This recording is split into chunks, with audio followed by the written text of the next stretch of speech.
hadis ni hadis yang kalau dalam bab kita ini, bab jenazah ini, dia adalah hadis yang kedua, ketiga, keempat, kelima. Hadis yang kelima, iaitu hadis ini, wa an Aisyah radhiyallahu anha anna Rasulullah sallallahu alaihi wasallam hina tuwfiya sujjiya biburdi hibaratin muttafaqun alaihi. Terjemahan dia dari Aisyah radhiyallahu anha. Boleh? Dari Aisyah radhiyallahu anha, kata Aisyah, ketika Rasulullah sallallahu alaihi wasallam wafat, beliau ditutup dengan kain bercorak yang ada lambangnya. Itu dalam riwayat Bukhari dan Muslim. Itu hadis yang dibawa oleh Ibnu Hajar. Baik, sekarang ini kita tengok apakah penjelasan daripada imam kita ini, Imam San'ani. Kata Imam San'ani, dia kata hibarah. Dalam hadis ini guna perkataan sujjiya biburdi hibarah, kan? Hibarah, dia kata kain hibarah, iaitu kain yang ada di dalamnya corak, gambar-gambar. Jenis ini merupakan pakaian yang disukai Rasulullah sallallahu alaihi wasallam dan dipakai sebelum beliau mandi. Inilah yang nampak dalam hadis ini. Dia kata hibarah ni kan jenis bercorak. Dia bukan jenis kain kosong, dia kain bercorak. Dan sebelum jenazah Nabi dimandikan, itulah kain yang dia buat untuk tutup Nabi, untuk tutup mayat Nabi. Jadi macam kita duk ambil kain batik ke, kain batik panjang ke, maka tak ada masalah lah. Tidaklah menjadi masalah. Setengah orang kata kalau mayat tu perempuan pakai kain batik sesuai dengan perempuan. Kalau mayat tu laki-laki pakai kain pelekat biasa pun tidak ada masalah apa. Kecuali jangan sampai bila kita datang masyarakat itu, kita pergi tengok mayat laki-laki, dia bagi pakai pakaian khusus untuk wanita. Itu tidak boleh lah. Nanti orang kata, mayat ni pasal apa? Dia akan aib pada mayat. Takat-takat itu kita dapat terima. An-Nawawi berkata dalam syarah Muslim, ada perkataan Nawawi dalam syarah Muslim, inilah yang nampak dalam sesungguhnya, kata Nawawi, hal ini disepakati oleh para ulama. Itu berkaitan dengan mayat itu di tasjiyah. Sujjiyah bermakna tasjiyah, ditutupi badan mayat tu masa habis umur.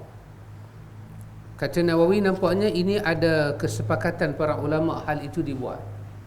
Ini juga kita nampak masa Mus'ab mati, kan? Mus'ab bin Umair, kain tak cukup, tutup tangan kepala, nampak kaki, kan? Tutup kaki, nampak kepala. Nabi suruh tutup bahagian yang ada muru'ah, ada nilai untuk anak Adam ni hidup bahagian muka.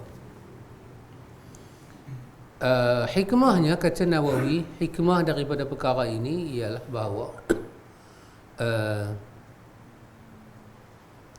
hikmahnya adalah menjaga mayat agar tidak tersingkap dan menutup auratnya yang tidak dibolehkan melihat dari pandangan. Ya, mungkin ini di antara dia punya hikmah dia kata, supaya mayat itu tidak dilihat aurat-aurat dia. Kita kata ada penutupan kepada aurat dia. Setelah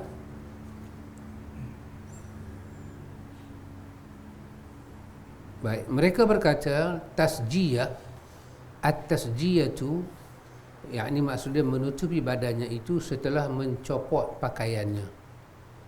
Itu dia mati, kita pun buang baju-baju dia, kita tutup.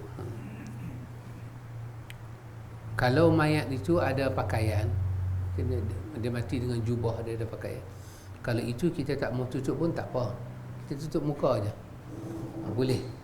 Tetapi hadis ni menunjukkan secara literal ada kain yang ditutup asin, yang kain tu bukan baju dia, bukan pakaian dia, satu kain asin diambil ditutup, menjaga kehormatan dia ketika dia meninggal, agar badannya tidak berubah disebabkan hal tersebut. Ialah kalau ada perubahan sekalipun, lambatlah nampak tu, nampak lambat sikit.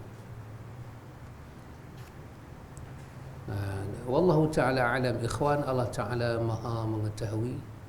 Supaya mayat itu ditutupi dia, supaya kalau ada apa-apa di badan dia orang tak dapat lihat, dijagalah mayat itu.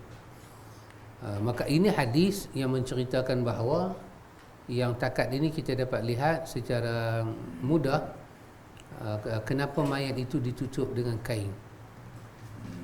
Kerana untuk memelihara maruah dia, aurat dia, dan supaya kalau ada perubahan-perubahan pada dia itu tidak mudah dilihat oleh orang. Cuma kalau orang tanya kita kain tu tebal ke, kain tu nipis ke, kita kata ikut mayat lah. Mayat, kalau mayat lelaki kita tutup dengan satu kain nipis pun tidak ada apa-apa. Kalau mayat perempuan pun kita tengok lah. Kalau kita buang semua baju-baju dia, kita tutup sampai bau dia, apa tu, satu kain asin tutup muka dia, pun tidak mengapa, pun boleh juga. Itu dalil daripada hadis itu. Baik.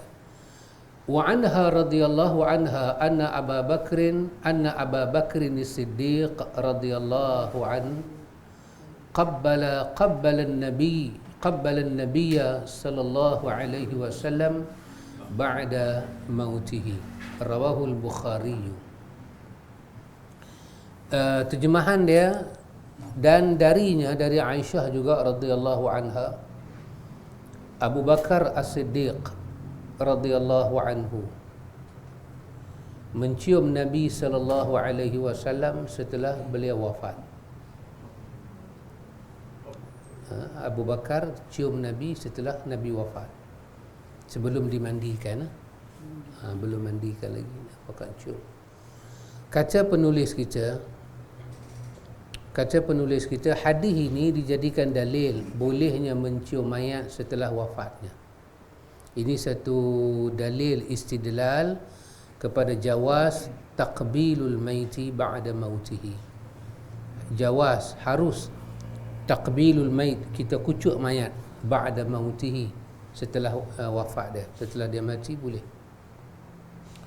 Dan juga disunnahkan untuk menutupinya. So kalau kita gabung dua hadis ini, kita dapat dua perkara, tutup mayat dan kucuk mayat itu wujud. Ini adalah perilaku para sahabat setelah wafatnya beliau. Ini penulis San'ani pensyarah kata, kita kena tahu satu benda. Ini para sahabat buat kat Nabi, ini daripada kita kata daripada PL para sahabat. Ini daripada amalan para sahabat setelah baginda wafat. Dan tidak ada dalil dalam hal ini kerana terbatasnya. Dalil pada 4 perkara sahaja. Dalil yang jelas, mandi kapan, solat canam, itu dalil yang jelas. Adapun setelah baginda wafat, cium, ialah baginda dah wafat, orang melihat sahabat-sahabatnya lebih alim buat, untuk sabit benda tu boleh ke tak? Maka Abu Bakar As-Siddiq termasuk Khulafa Ar-Rasyidin, walaupun Abu Bakar tidak sealim sahabat lain, tetapi Nabi menyatakan dalam riwayat yang masyhur tentang alaikum bisunnati wa sunnatil khulafa ar-rasyidin al-mahdiyyin. Khulafa ar-rasyidin ni dia lain sikit. Walaupun Abu Bakar Sayyidina Ali tidak sealim Abdullah bin Umar, Abdullah bin Mas'ud, Abdullah bin Abbas, tetapi kedudukan khulafa ar-rasyidin itu lain macam. Sampai Nabi kata, ke atas kamu sunnah aku dan sunnah khulafa ar-rasyidin. Dan Nabi jamin mereka itu adalah al-mahdiyyin. Dan Nabi suruh pegang sunnah Nabi dan sunnah sahabat dengan gigi yang paling kuat. Pegang, jangan lepas. Jadi dia kata walaupun ini bukan dari Nabi, tetapi hadis ni cerita hadis ni kita baca, maka itu ada daripada perbuatan para sahabat.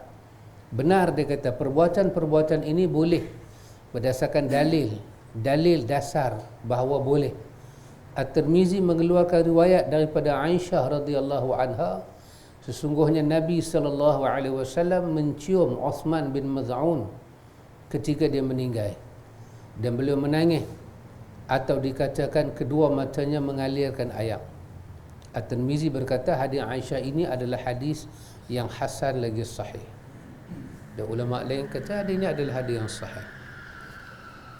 Betul anna Nabi sallallahu alaihi wasallam qabbala Uthman bin Maz'un wa huwa mait wa huwa yabki atau aynahu tahriqani. Nabi cium Uthman bin Maz'un masa dia mati, Nabi menangis dan ataupun air mata dia berkaca keluar air mata, dan Nabi letak batu di atas kepala kubur dia. Dan Nabi kata dalam riwayat Bukhari, Nabi kita telah datanglah kepada dia al-yaqin, telah datanglah kepada Uthman bin Maz'un al-yaqin. Jadi berdasarkan apa yang Nabi buat kepada Uthman bin Maz'un dan Abu Bakar buat kepada Nabi, maka hukumnya boleh. Hukum dia boleh. Kadang-kadang begitulah kita baca para sahabat, bila mereka tengok Nabi buat satu benda, mereka sendiri kadang-kadang jadi cuak bagaimana, kadang-kadang mereka takut untuk Nabi kah ataupun umat boleh contoh. Jadi kadang-kadang sahabat-sahabat yang kita kata yang agak-agak junior ni, mereka nak tengok yang senior tu buat tak. Tiba-tiba tengok-tengok Abu Bakar buat. Jadi Abu Bakar ni walaupun dia tak alim macam sahabat lain, tetapi cukuplah perbuatan dia itu dahsyat. Dahsyat dia. Kedudukan dia dengan As-Siddiqul Akbar. Ini benar-benar Siddiqul Akbar dekat pada kalangan umat. Dan dalam riwayat Bukhari, Abu Bakar kata, aku tak akan buat apa yang Nabi tak buat, dan aku tak akan tinggal apa yang Nabi buat, kerana aku takut, dia kata akhsha an aziru, aku takut aku sesat kerananya. Oh subhanallah, itu Abu Bakar. Yes. Yeah.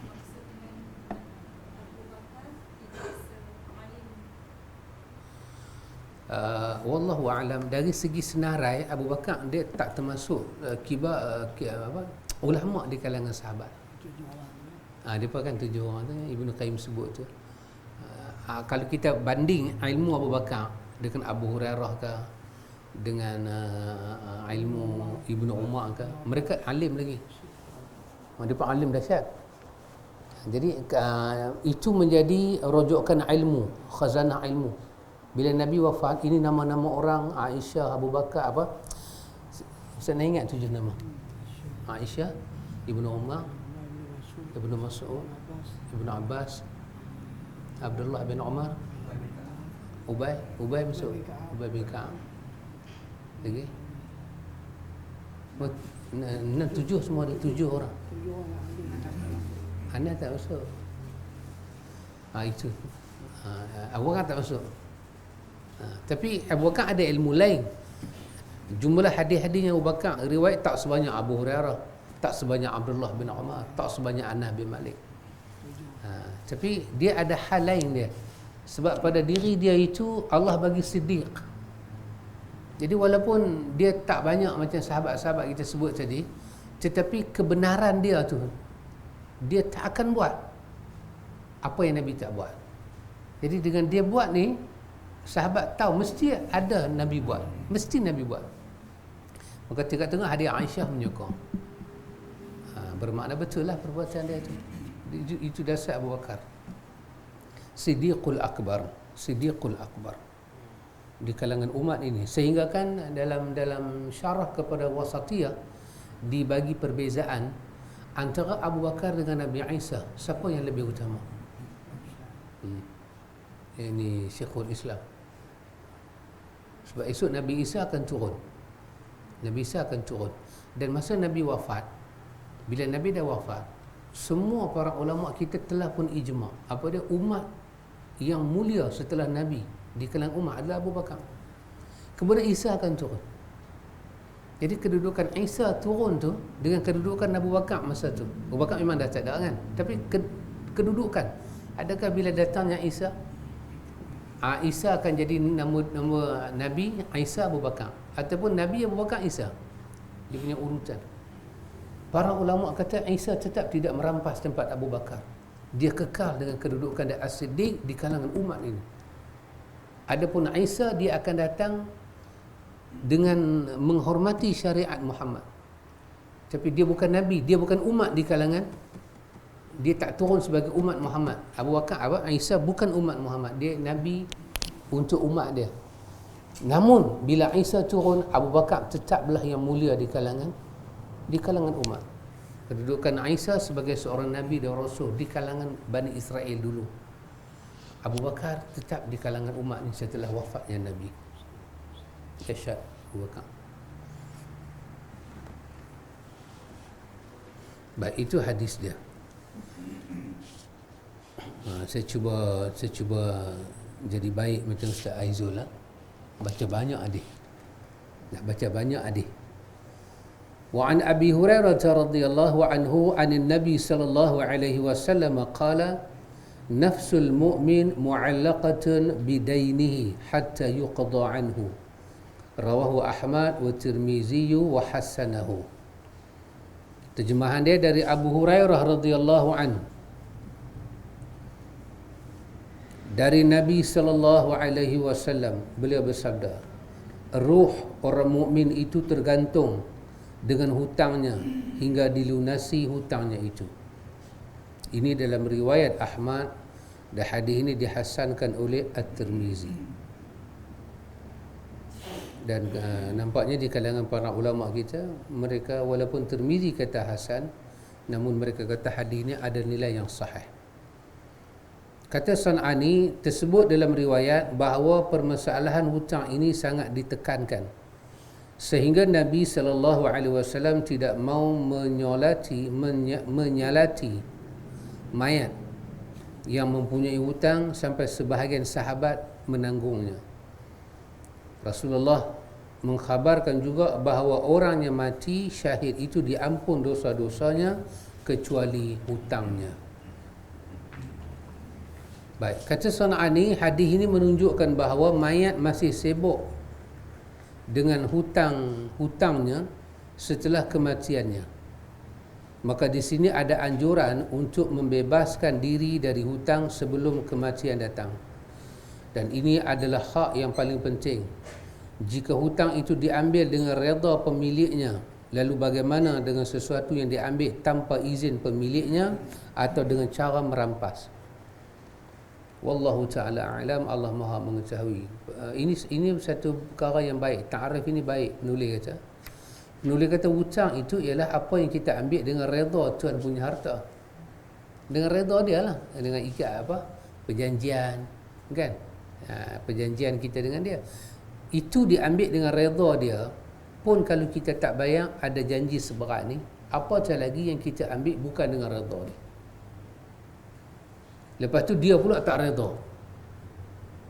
Oh, Masya Allah. Ya.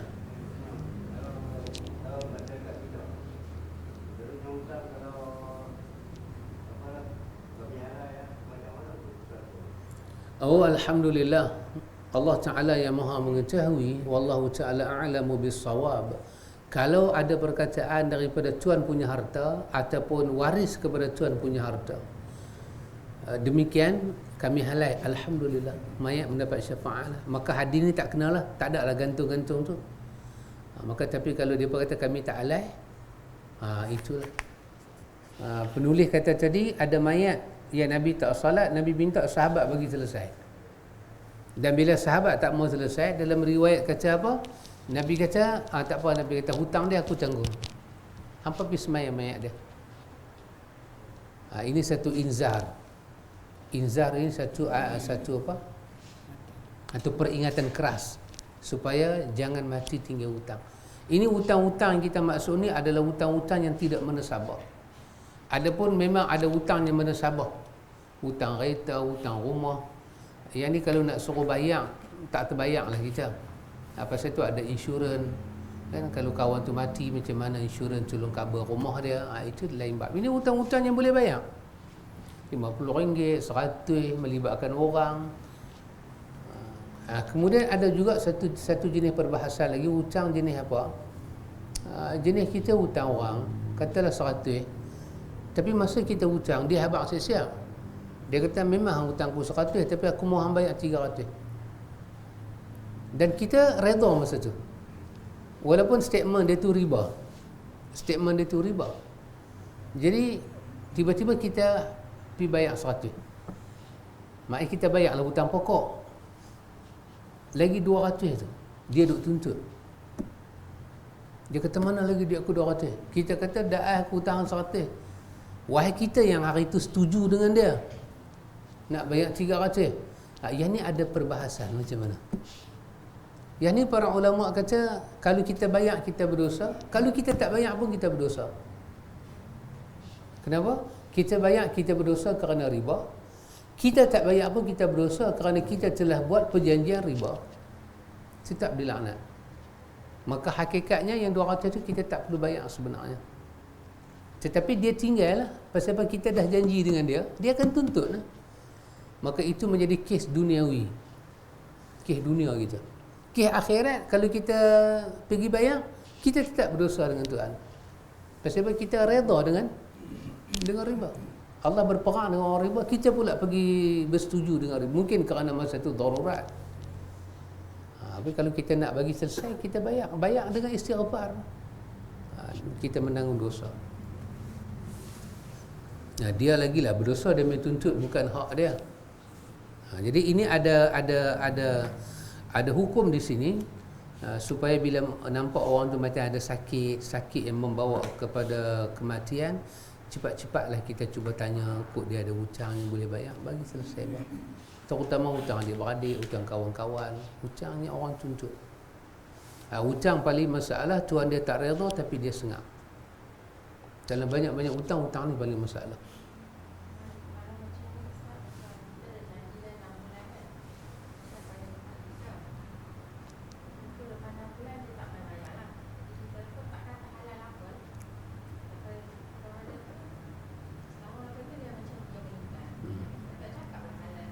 Ya.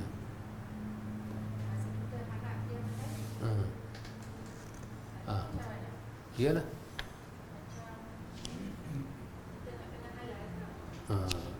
Wallahu ta'ala a'lam. Pertama sekali, kalau dia mati lagu tu, dia terkenalah hadis ni. Yang kedua, kita berhak tuntut hutang kita walaupun pada orang mati. Itu adalah hak kita tuntut kat waris dia. Waris dekat. Anak ni saya rasa waris dekat lah, berbanding abang kakak. Tapi kalau anak dia tak ada, dia tak kahwin, maka kalau dia ada harta tu akan balik pada abang dan kak dia. Kita boleh tuntut. Tapi kalau kita rasa itu banyak kerana kita nak halal kita boleh halal, ada pahala untuk kita. Tapi kalau kita menghalalkan dengan terpaksa, tak ada pahala. Terpaksa macam pi kat abang dia kata mana bukti apa, dia jadi karena kita mau dia tu, tapi kerana keluarga tu, tapi kita tak katalah juga keluarga tak tahu, tiba-tiba orang meminta satu jumlah yang besar. Saya ingat macam Ustaz Samsul pun ada kena tak, ada orang kata kita hutang Pak Haji RM1,000 kan. Saya kena, Ustaz Samsul kena, Pak Long kena. Kata Ustaz ada hutang RM1,000, orang tu dah mati, kami nak menuntut. Saya tanya Ustaz Samsul, dia pun kena Pak Long pun kena. Kata kami tak pernah hutang lah. Kami kawan-kawan kami tak pernah hutang, kami belanja lagu tu lah. Jadi tentulah kita nak tanya hitam putih, bilanya hutang. Jadi ada orang dia tak mau karenah tu. Tak apalah, dia kata kalau hampa tak mau bayar apa punya pasal lah. Halal bila dia halal itu bukan pasal dia nak halal, pasal dia tak mau tanggung ni. Maka ini tak selesai di hadapan Tuhan. Mayat pun tak selesai, orang ni pun tak selesai. Maka bila kita nak halal mayat, kita betul-betul kena ada jiwa yang redha dan ikhlas. Baru dia selesai, kita selesai. Baru hadis ni dia tak kena. Itu tergantung. Sebab kenapa hutang buat dia tergantung? Sebab dia telah makan bahagian kita. Dia makan bahagian kita dengan halal. Kemudian dia dianggap khianat dengan tak bayar. Jadi ada lagi satu hal lagi, orang ni kalau dia mati dalam proses tak sampai tarikh. Dia mati. Katalah bulan 9 baru tarikh dia kena bayar. Okay, lah ni dia mati. Maka lah ni dia mati, dia tak kena lagi hadis ni. Nanti bila cukup bulan 9 baru dia kena. Jadi dia mati, dia tidak dianggap khianat. Pasal dia bukan mati dalam keadaan lari ke tak bayar. Ajal dah sampai. Maka biasanya kes lagu ni untuk negara Islam, Baitul Mal akan tolong selesai. Pasal dia bukan orang lari. Dia memang orang nak bayar, tapi ajal dah sampai. Dah sampai masa untuk bayar, dia pun tak bayar, selang beberapa masa dia mati. Maka secara mutlak dia kena hadis ni. Jadi kita yang pegang, kita sebagai tuan yang punya duit, anak-anak dan adik-beradik dia sebagai adik-beradik, dia pun boleh tolong dia, kita pun boleh tolong dia. Tapi paling besar pahala adalah kita lah. Kita ataupun kita kata kita halal separuh, bayar separuh dah. Kita pergi tuntut tu langsung tak salah, langsung tidak aib. Jangan kata hang tengok kawan tu dah mati pun hang tuntut. Tak, tidak. Itu hak dia.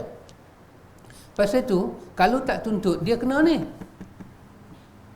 Dia makan hak orang ni. Maka dia kena bagi selesai betul. Kalau kita tak mau, bismillah, ya Allah, saya selesaikan benda ni. Maka kalau kita bagi selesai pun segi pekahnya dia nak kita pergi habaq sepatah pada waris, supaya ada dengar cakap, supaya keluarga kita pun tak boleh tuntut balik selepas itu, dan mereka pun mendapat pengesahan kata selesai, dan tidak ada percakapan yang berkaitan dengan aib si mati itu. Tak nak, silakan minta. Pasal tu bila kita hutang, kalau dah sampai 9 hari bulan, cukup 9 hari bulan, ingatkan dia. Jangan biar walaupun sehari. Kerana bila dia lupa bayar hutang, dia dalam musibah. Ingatkan dia. Cumanya kalau dia kata tak mampu, bagilah masa baru balik.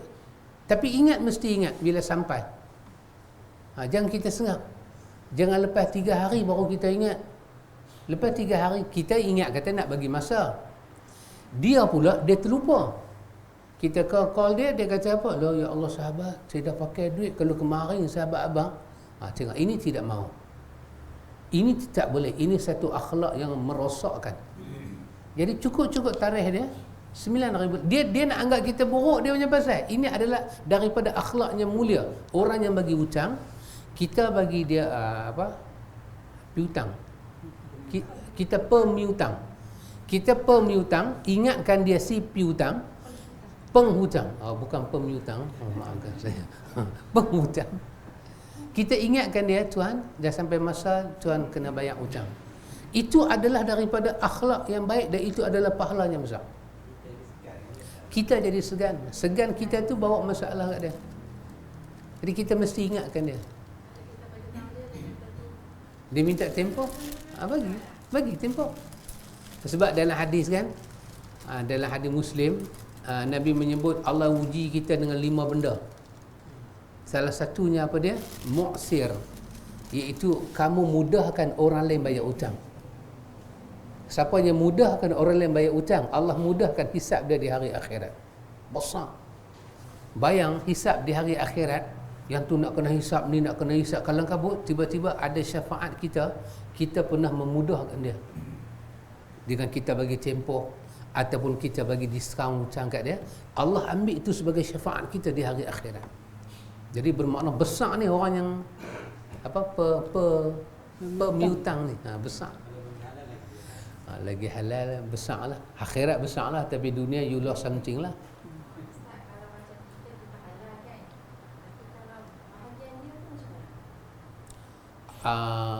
Maksud aja saudah macam mana? Maksudnya dia hutang yang kita serah kita tak apalah, pasal kita dengar khabar dia meninggal kan. Tak apalah halal. Hmm. Duit dengan dia tu. Hmm. Jadi dengan dia tu macam mana? Asal dia macam menanggung-nanggung. Dia yang menanggung-nanggung. Kan handphone tu mah. Ya. Macam dia tanggung-tanggung, lepas tu dia meninggal. Bila kita halal. Habuan dia tu macam mana? Ya. Allah Ta'ala yang maha mengetahui. Wallahu Ta'ala alam. Ini ada satu lagi akhlak yang halus. Begini. Kak saya bagi contoh. Dia sepatutnya bayar kepada kita bulan 7. Itu perjanjian kita. Tiba-tiba masuk bulan 8. Kita dah bagi orang putih kata apa, macam satu isyarat kat dia. Kata dia kena bayar hutang. Dia buat tangguh. Bila dia buat tangguh, kita ni jadi macam orang tua kata, cakap salah, tak cakap pun salah, kita sengak. Baik, kita sengak. Tiba-tiba dalam tempoh tu berjalan, dia mati. Di sini ada dua hal. Satu hal, malu Allah kita ni, malu Allah kita tak bagi ingat pada dia secara straightforward. Itu juga dosa di pihak kita. Pasal itu kita cukup masa mesti bagi ingat. Bukan kerana kita nak aib dia, supaya kita juga terlepas. Supaya dia tidak ada alasan depan Tuhan, ya Allah saya terlupa. Sebab dalam riwayat benda lupa dimaafkan. Saya terlupa. Kenapa saya terlupa? Tak ada siapa bagi ingat pada saya. Jadi supaya kita tak terlibat dalam hal itu, kita bagi ingat. Kalau kita tak bagi ingat, maka dia lewat bayar, lepas tu dia mati. Maka selama dia lewat bayar tu, dengan dia sungguh lupa, itu tidak dianggap satu hukum pada dia. Dengan kita halal pula pada dia, maka habis. Bila kita halal saja, pada diri dia dianggap tak pernah makan di orang pun. Tapi kalau kita bagi ingat kat dia, dia tak ambil endah, dia buat tak, tiba-tiba dia mati. Maka selama berapa hari yang dia tak ambil endah tu, itu dosa untuk dia. Itu dosa. Yang bila kita halal, kita kena ingat sikit dalam hati kita, ya Allah, saya halalkan hutang saya pada dia dan semua karenah-karenahnya, supaya Allah Ta'ala ampun dia semua sekali. Karenah-karenah tadilah, dia bagi sakit hati kita, dia bagi susah kita, kita dengan dia sampai nak berjumpa jadi tak boleh. Itu semua kita minta Allah ampun. Bila halal satu bab. Bila kita kata halal lah, tak adalah tergantung. Tapi akhirat itu ada lagi satu hisab. Dosa melengah-lengahkan. Jadi kita minta, ya Allah, saya halal. Itu tanda kita benar-benar jiwa yang murni. Ya Allah, saya halalkan hutang ni 150 ke dia, dan semua karenah dia saya maafkan, ya Allah. Habis. Itu dianggap kosong. Tapi kalau kita halal duit tu, karenah tu kita duk ingat, mana aku tak halal. Kita boleh cerita balik ke orang, mana aku tak halal, tengok kalau itu menunjukkan karenah itu masih jadi dosa. Maka orang yang mati ni kita kesian, amat-amat kesian. Jangan bagi dia tanggung apa-apa lah. Maka halalkan dan maafkan karenah dia. Maka Allah akan selesai semua masalah karenah kita di hari akhirat. Kalau kita tak mau halal, kalau orang kata pada kita, halal lah, kita kata tak, saya tak nak halal, saya nak duit saya balik. Adakah itu dianggap kita jahat? Tak, itu hak kita. Itu hak kita. Cuma kita sentiasa nak jadi orang lebih baik daripada orang yang hutang. Kalau jumlah dia tak bayar tu, tak ada lah merosakkan hidup kita. Orang tua-tua kata, dia ambil pun tak kaya, kitanya hilang 200 pun tak miskin. Maka lebih baik kita jadi lebih mulia daripada dia. Halalkan dia dan maafkan karenah dia. Boleh saja.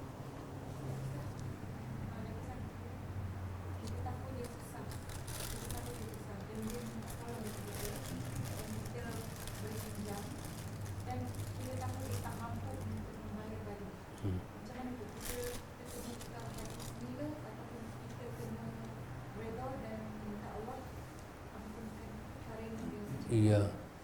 Wallahu ta'ala alam. Allah maha mengetahui. Kalau kita ma'ruf daripada awal, kita ada pengenalan daripada awal tentang bagaimana kedudukan dia, lebih baik daripada awal kita jangan masukkan ini dalam buku hutang. Kalau kita masuk dalam buku hutang, dengan kita susah, dengan dia susah. Dia akan macam, akan setiap bulan dia akan, iya, dia akan minta lah. Ya. kurang upaya kita kan. Jadi kita lebih baik ikut doanya. Lebih baik kita ikut doa tadi.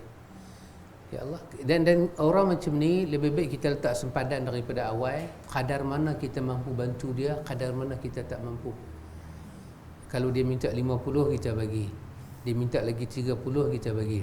Terus lagi dia akan minta berapa puluh lagi kita tak tahu. Lebih baik kita bubuh palang siap-siap. Sahabat, saya hanya mampu bantu hantar takat RM100 je. Lebih saya tak mampu. Habaq siap-siap. Supaya dia jangan minta di luar tak mampu kita, akan jadi masalah ke dia. Dia akan jadi masalah ke kita. Jiwa kita tak tenang. Mana boleh tenang? Nak ibadat, orang hutang kita punya banyak, kita nak minta tak boleh.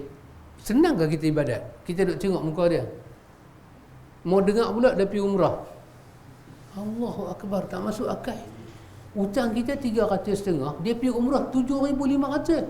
Dia pergi pula the whole family. Habis nak suruh kita tenang ibadat. Jadi kalau kita ni hati yang kuat, bila kita bersemuka dengan orang macam ni, biarlah dia yang makan harta kita, kita halal dan kita tak mau sedih duit dia. Kerana tak ada kemuliaan dekat dia. Pemberian dia tak ada kemuliaan. Dia boleh lupa 350. Alah, dia kata hang pun gaji 45,000. Bukan soal 45,000 gaji. Soalnya dalam diri kita ni ada orang. Maka kalau kita semuka dengan orang macam ni, maka tazkiyah nufusnya, tazkiyah nafs yang baiknya ialah jangan ambil duit dia langsung. Halalkan 350 tu. Walaupun kita orang kata tergelincak sikit, itu jauh lebih baik demi menjaga hati kita. Ya. Ya. Ya. Tapi anak dia tu macam dia tak mau nak bayar hutang si ayah dia dekat orang. Macam mana? Ya, berdosa besar. Ayah dia inilah tertanggung ini. Kalau sikit-sikit halal lah. Sikit-sikit boleh lah halal. 3,500, 15,000. Hutang dia semua kecil. Kita tuntut dengan anak dia tu, Ya betul lah. Memang betul dengan anak dia. dia tak mau bagi macam mana? Itu bahagian anak dia. Kita tak buruk sangka pada mayat. Sebab mayat meninggalkan harta. Jadi anak dia yang tak bagi ni, selama dia tak bagi, dia hanya hukum pak dia. Berdosa atas dia. Bukan dia hutang. Tak betul. Sedangkan dia dapat faraid harta ayah dia. Maka ini lagi satu. Tengok dia kata tadi pada kita. Dia kata apa tadi pada kita? Di sini anjuran untuk membebaskan diri dari hutang sebelum kematian datang. Betul? Jadi bila kawan tu sakit, kena tengok hutang dia. Dan lagi satu, dalam mazhab Syafi'i, bila kawan tu mati, terus kena tengok hutang dia. Dan hutang tu dikeluarkan dulu sebelum duit tu difaraidkan. Ambil hutang, zakat, hutang, kalau dia ada apa itu, puasa kan, panggil apa, fidyah. Keluarkan dulu semua tu semua dianggap hutang dengan Tuhan. Baki tu baru difaraid, baru bagi. Dan kalau nak pisahkan haji-haji dia pun boleh pisah siap-siap, baru. Jadi kalau mereka tak pisah terus bagi, maka mereka dah ambil bahagian yang wajib bayar hutang. Tu duk ada, kalau 5 orang difaraid, 5 orang tu tiap-tiap tu ada harta orang. Maka ini masalah ni, ruh tergantung ni, besok kalau dia mati, hadis tu pindah kat dia. Pasal isunya bukan bapak dia tak mau bayar, dia yang tak mau bayar. Dia kena. Pasal dalam harta dia tu ada. Maka janganlah begitu. Kita kata, ya Allah, bapak dia tak terlibat lah, pasal bapak dia tinggal harta. Anak-anak, tengok, kau bagi 10 orang, abang kata ambil duit hang lah, adik kata ambil duit hang lah, bermakna semua tu makan duit orang. Pulangkan balik, walaupun hanya RM100, dia pun dapat seorang 1 juta. Tak aman, dia akan kena ada ini, bagi balik. Jadi kita pun dengan orang-orang biar pasti benda tu dia bagi pada kita. Kita kenal pasti dia bagi. Kalau kita nak ambil duit orang pun kita kenal pasti. Kita pinjam, minta, hutang, bagi.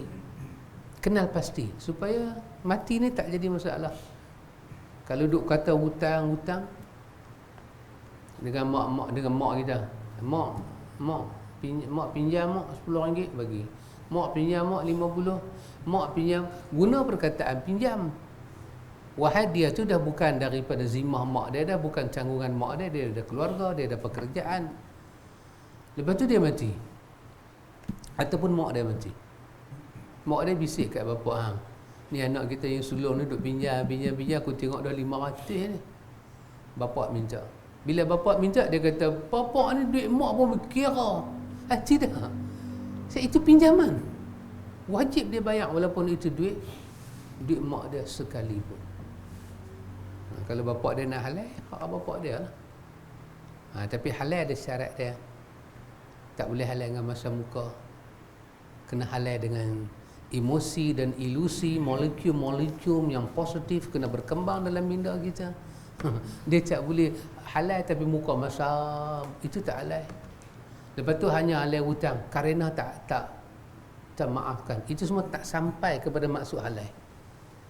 Jadi kalau kita halal benar-benar bersih jalan benda dan jalan sampai pada benda tu bagi bersih, kita tak mau terlibat apa. Sebab besar ni, roh dia tergantung nak bintang ni.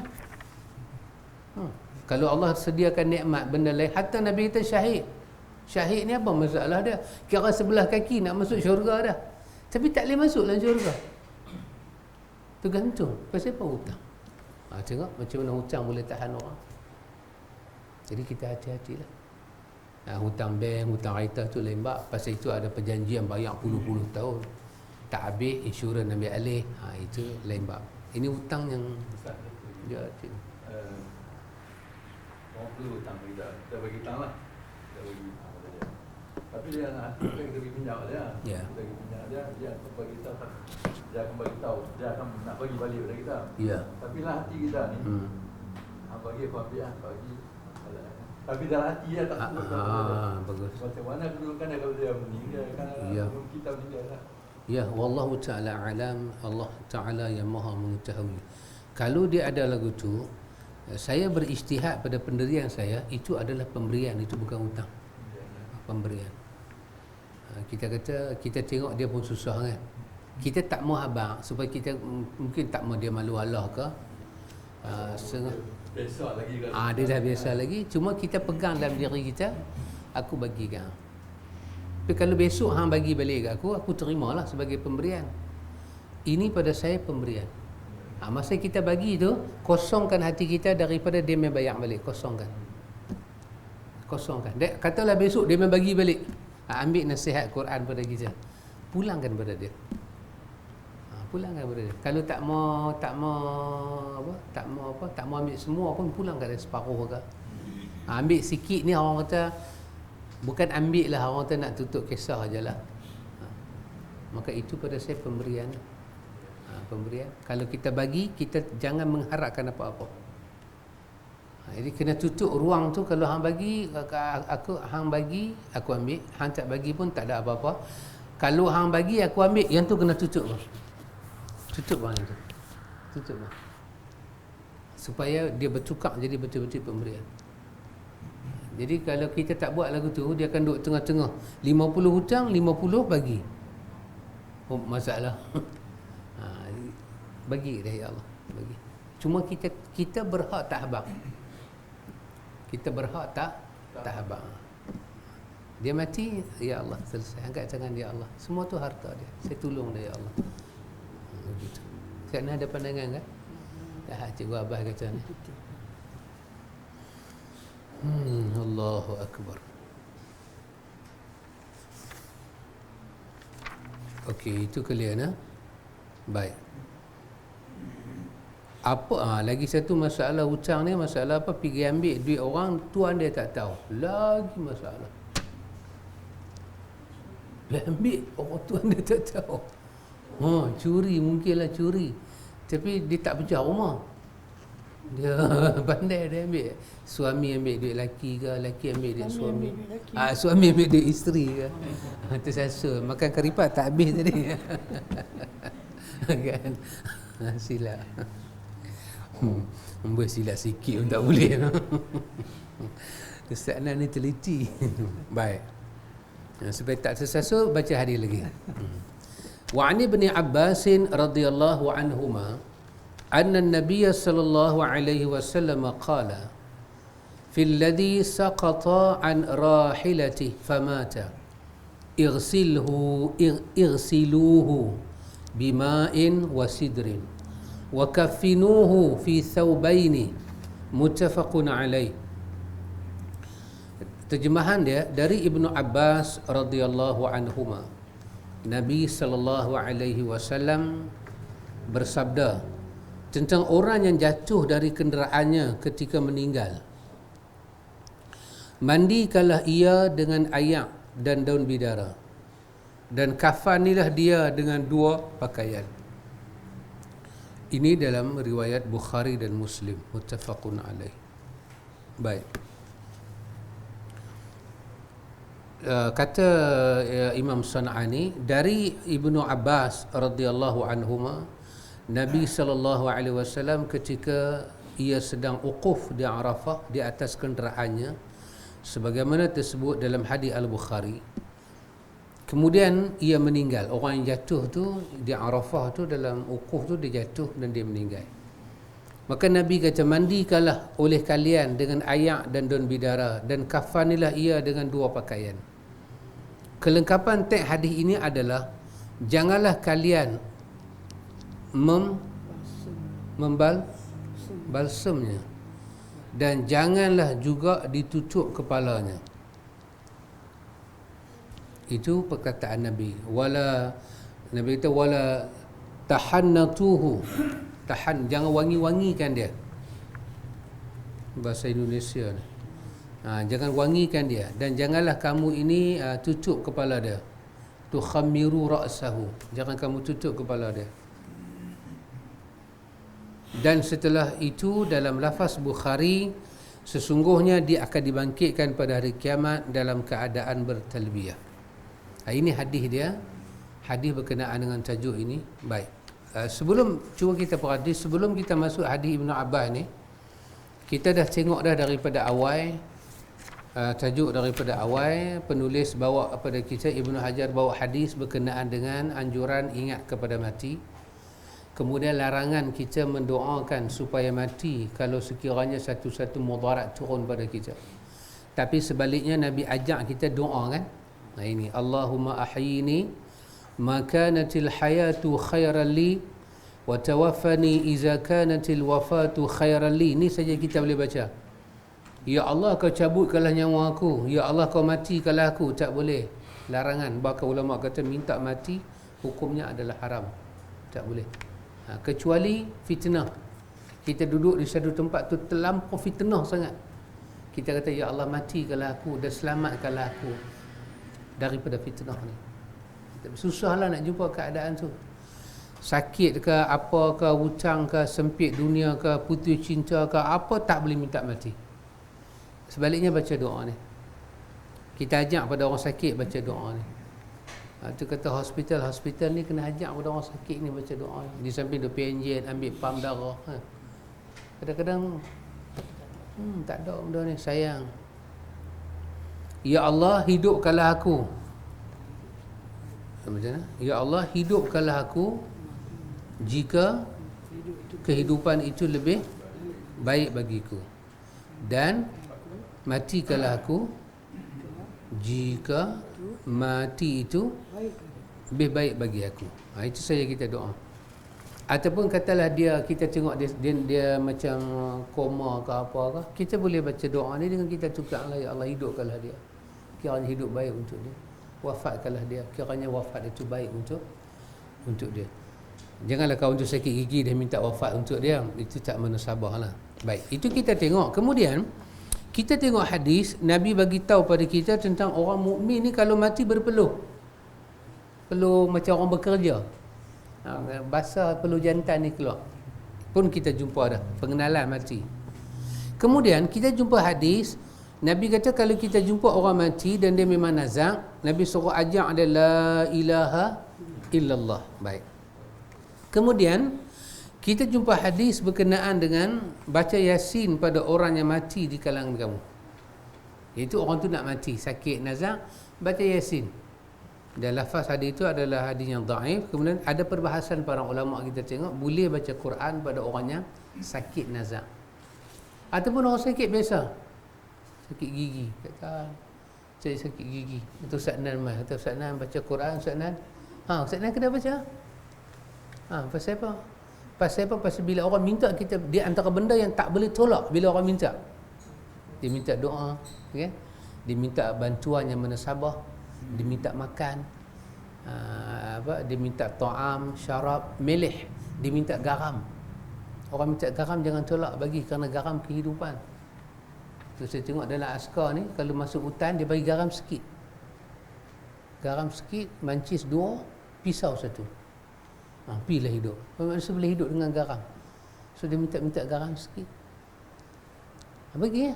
Jangan, benda yang tak boleh tolak. Dia minta ayam, jangan tolak. Maka lagi satu, dia minta pada kita apa? Dia minta nak dengar kalam Allah. Jangan, tak boleh tolak. Kita minta nasihat dalam hadis, tak boleh tolak. Sahabat nasihat saya sikit. Walaupun kita tahu time dia minta nasihat, kita pun subuh makin lambat time tu. Macam mana aku nak nasihat? Maka kita bagi nasihat. Lain kali subuh makin awal lah. Maknanya kita nasihat diri kita lah. Bagi tetap kena bagi nasihat, tak boleh tolak. Maka baca Quran.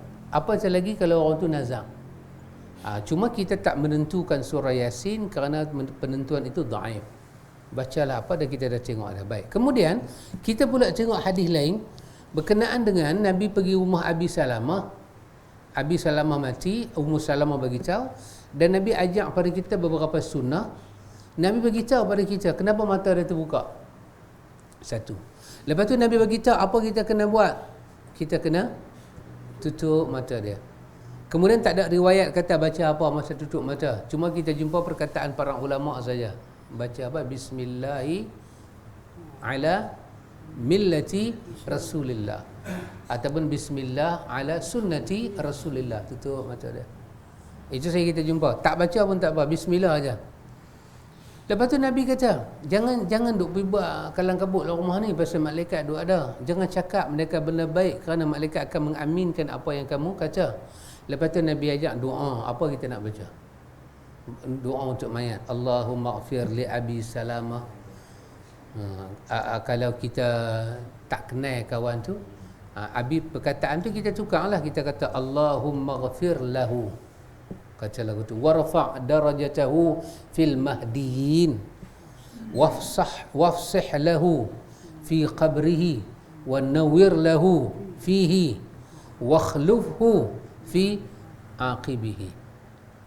Nabi ajak baca doa, bukan pergi buat Al-Fatihah, tahlil ke baca Yasin dah. Dia dah mati, ni doa dia. Ini doa kita tengok mayat. Yasin pula dibaca masa dia sakit. Bila dah mati, mayat tu dah mati, nak baca Yasin ke tak baca doa ni? Orang kita tinggal doa ni pergi baca Yasin. Kawan tu dah mati. Sedangkan yang sunnah tu dia tinggal. Dia kalau orang kita kata lah baca doa ni sah saja. Lepas tu kita nak duduk rumah mayat lama lah, ulanglah baca doa ni.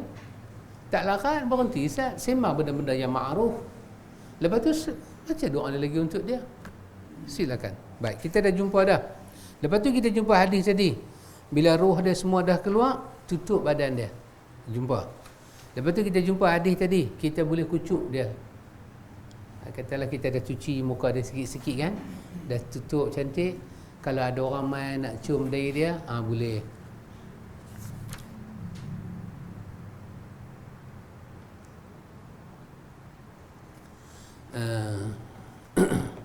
Kemudian kita jumpa hadis yang kita baru baca habis ni, iaitu hadis kalau mayat tu mati dalam keadaan hutang. So kita kenal dulu apa makna hutang kan, pinjam harta benda orang dengan ada perjanjian, kemudian nak bayar balik. Itu adalah hutang. Kalau dia tak bayar balik dengan niat nak mungkiri janji, ini hadis kena pada dia. Kalau dia tak bayar kerana dia memang tak ada duit dan dia berusaha untuk tak ada duit, ada ulama kata dia tak kena hadis ni, kerana Allah akan selesaikan hutang tu di hari akhirat. Allah akan panggil dia. Allah panggil piutang. pemiutang dan yang kena penghutang. Allah panggil pemiutang dan penghutang. Allah bagi tahu pada kawan punya duit, tak, dia bukan tak mau bayar. Allah kata, aku tak gantung roh dia. Sebab dia memang nak bayar. Dia dah berusaha habis-habisan, tetapi ajal ambil dia dan dia tak ada waris-waris apa. Hari ni aku bayar hutang dia untuk kau. Maka Nabi katakan berapa orang? 3 orang Nabi sebutnya Allah sendiri akan bayar hutang mereka di hari akhirat. Orang yang berhutang kerana apa? Salah satunya dia berhutang untuk nafkah hidup dia, untuk makan dia. Dan bila dia berhutang, dia makan, dia nak bayar balik, dia memang tak ada duit sungguh, dan dia bukan lari dari hutang. Tiba-tiba dia mati. Nabi kata apa? Allah akan selesaikan. Termasuk lagi seorang mujahid. Maka orang yang mati syahid ni, kalau memang dia pergi mati syahid, dia bukan lari daripada hutang, Allah akan bayar hutang dia. Tapi kalau dia pergi mati syahid, dia memang tak ada ingat nak bayar hutang dia, sedangkan dia boleh bayar, dia akan kena hadis ni walaupun dia syahid. Baik. Baru kita masuk hadis ni. Hadis Abdullah bin Abbas ini berkenaan dengan Nabi dan para sahabat wukuf di Arafah. Tiba-tiba sahabat ni jatuh daripada kenderaan dia, jatuh mati dalam ihram. Maka Nabi kata apa? Nabi kata mandikanlah dia dengan ayak dan daun bidara. Nabi kata kapanlah dia. Pergi cari 2 kain kosong, kapan dia. Lepas tu dalam riwayat lain Nabi kata, janganlah kamu wangikan dia dan jangan kamu cucuk kepala dia. Kain dia ikat takat dia punya ni. Kepala ni tak ada kain, biar kosong lagu tu, pergi tanam lagu tu. Baik. Maka hadis ini, inilah hadis pertama yang kita jumpa. Nawawi kata di sini, hadis ini dalil wajibnya memandikan mayat. Inilah hadis yang pertama kita jumpa, itu perkataan Nabi, irsiluhu bima'in wasidrin. Hampa semua mandikan dia. Nabi suruh pada orang yang ramai, daripada hampa ni cari orang yang boleh bagi mandi. Hampa semua urus, Nabi tak urus. Hampa semua pergi urus. Menyebabkan, kata Nawawi kata berkenaan dengan hadis Ibn Abbas ni, ghuslul mayit itu tentang fardu kifayah, ijma' muslimin. Siapa kata ada mayat yang tak perlu dimandikan, beliau rosak agama dia, pasal ijma' tak boleh tolak. Dan kalau wa in tarakuhu kulluhum, kalau ada sebahagian kita tinggal, siapa pun tak mau buat, kalau dia ditinggal ke semua orang, maka semualah tanggung dosa. Maka Nawawi kata, wa'alam annal ghuslul mayit wa takfinihi wa salatu alaihi wa dufnihi furud kifayatun bila khilafin. Daripada mandi, kapan, semayang atas dia, tanam dia, semua itu fardu kifayah tanpa khilaf.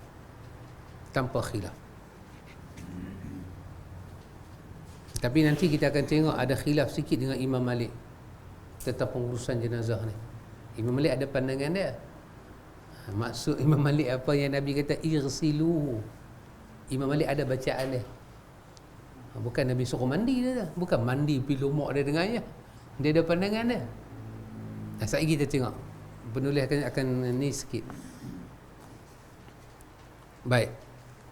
Kemudian Nawawi berkata, memandikan mayat adalah fardu kifayah. Pengarang berkata, setelah menukil pendapat Nawawi dalam Al-Fatah, ini adalah pengarang berkata setelah menukil pendapat Nawawi dalam Al-Fatah. Nawawi kata ijma'. Ijma' ni bermakna tak ada lah mulut yang kedua kan. Semua sepatah, semua sepakat kan, wajib. Dia kata ini kekeliruan yang besar. Kekeliruan dia kata. Tak nak kata ijma', dia kata. Dia maksud dengan ijma' ni, bila kata ijma', dia rasa tak tepat lah. Dia lagu tu zuhulu syadid, dia kata zuhulu syadid. Ni ada keliru ni. Sana'ani boleh kata kat Nawawi lagu tu, bayang. Kita hari ni tak boleh kritik langsung kan? Kita tak boleh kritik langsung. Menteri tak boleh kritik, ustaz-ustaz pejabat agama kita tak boleh kritik, fatwa-fatwa kita tak boleh kritik. Kalau kita kritik, Mampu kita. Bukan kata mati, mampu. Mati tak apa lagi. Mampu. Tak boleh kritik. Kritik jadi masalah kita. Baik. Ini adalah kekeliruan yang besar kerana perbezaan pendapat dalam masalah ni sangatlah terkenal di kalangan Malikiyah. Terutama dalam mazhab Maliki. Dia kalau ada 4 mazhab, satu tak bersetuju dengan 3, macam mana kita nak kata ijma' kaum muslimin? Tak ijma' lagi. Kita cuma boleh kata kebanyakan para ulama kata wajiblah. Tengok lagi. Sesungguhnya Al-Qurtubi menguatkan pendapat di dalam syarah Muslim bahawa memandikan mayat itu sunnah. Qurtubi kata memandikan mayat itu sunnah, sabit dalam sunnah. Memandikan mayat orang Islam itu sabit, amalan itu ada dalam sunnah. Qurtubi kata tak kat tu.